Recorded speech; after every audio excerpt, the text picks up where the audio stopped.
Okay, first video. So here we're going to talk about draft, our league, and then I will go over my team, kind of like the thoughts that I put behind the Pokemon that I drafted. So starting with the draft, this is a VGC doubles draft, regulation M-B from Pokemon Champions. The draft will be worth 100 points, and that will be spent across 9 to 10 Pokemon. So we can see here, these are all the Pokemon that are allowed in regulation M-B.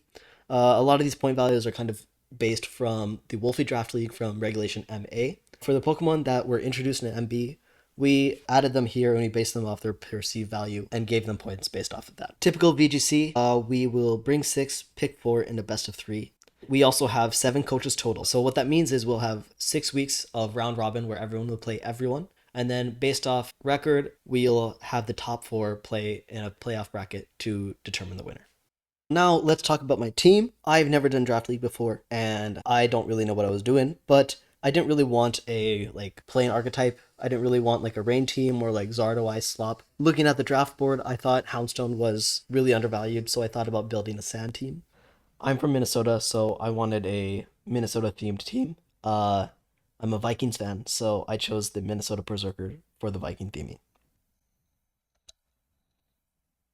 But yeah, so for my first pick, I picked Grimmsnarl. Grimmsnarl is one of my favorites. Fairy typing is very hard to come by. I think it's really useful. Grimmsnarl's attack is actually really high, and with the Prancer ability, it can be used well as a supporter. Frisk, I think, is really useful in a draft setting where you don't know what items are. With Grimmsnarl, right, like I can use screens, taunt, fake out, parting shot, and then there's a lot of coverage that Grimmsnarl gets, especially with the Dark and Fairy type attacks that it gets stab on. Okay, next is Gengar, Mega Gengar specifically. Maybe a little toxic, but I didn't want to play against Mega Gengar, so I chose it myself. This one has Shadow Tag, right? So Shadow Tag will prevent other Pokemon from switching out. Combined with Perish Song, we can Perish Trap our opponents. I think Gengar has good synergy with Grimmsnarl, right? Grimmsnarl gets Fake Out and Parting Shot, and it works well with Mega Gengar. Also, its stats are kind of absurd, like really high speed, really high special attack. With its speed tier, there's not many Pokemon that hit 130 speed, so I'm glad to have a Pokemon that at least reaches that. Also, like a lot of moves, a lot of great like supporting moves too as well. Things like Taunt,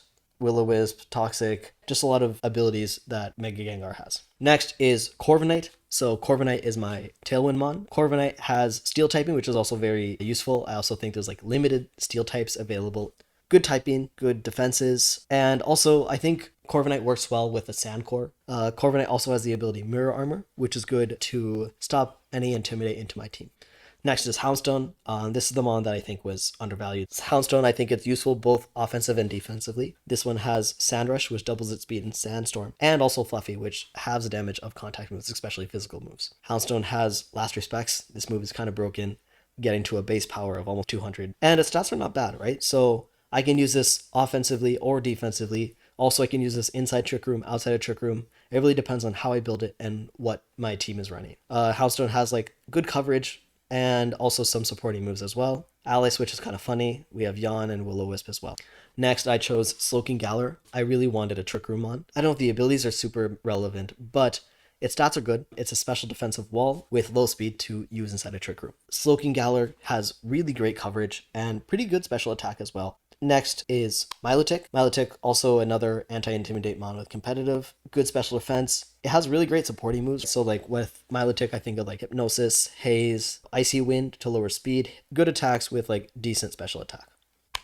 Next is Hippowdon as my Sand Setter. At this time, Tyranitar was claimed, but also I don't know if I wanted to spend so many points on a Weathermon. Hippowdon has great defenses, a good attack. Ground typing is really useful, both defensively and offensively. I can also use Helping Hand or Yawn, and it has a lot of coverage as well. Okay, next is Morpeko. I love Morpeko, especially like the way it switches between Hangry mode and Happy mode. It's got Fake Out, Parting Shot. In a way, it's kind of like Baby Incineroar. It also has like Super Fang, Electro Web, good supporting moves, also like good offensive moves as well. Electric Dark typing with things like Knockoff and Aura Wheel are pretty useful. Next is Excadrill. So I chose Excadrill and Steelix. Excadrill has Sand Rush, which doubles its speed in Sand, and Sand Force, which increases the attack of Ground Steel and Rock type attacks. Same with Steelix. Steelix has Sand Force. So the idea is Excadrill would be my Sand Sweeper, and Steelix would be my Sand Breaker. It was a good idea, but I think after some reflection, like I realized that one, like I lacked Intimidate and Priority, and also these guys overlap their weaknesses a lot. They overlap their weaknesses with each other, Hippowdon and Corviknight. And I think that was just too much to worry about, so I ended up dropping these guys. So I ended up dropping Excadrill and Steelix for Arcanine and Lycanroc. Kind of cute. So like I have 3 dogs, so we got Houndstone, Arcanine, and Lycanroc together. So Arcanine is my Intimidate Mon. Good fire attacks, right? So like fire is good offensively and defensively. Especially also this one has extreme speed, decent stats that can be used in a variety of ways. And then last is Lycanroc. So Lycanroc is my Sandrush Mon, has really high speed. I can use this inside of Sandstorm and outside, and has good attack as well. It has Accelerock. Accelerock as a priority move is pretty good. And also all these attacks, there's a lot of variety with the type of attacks Lycanroc can run.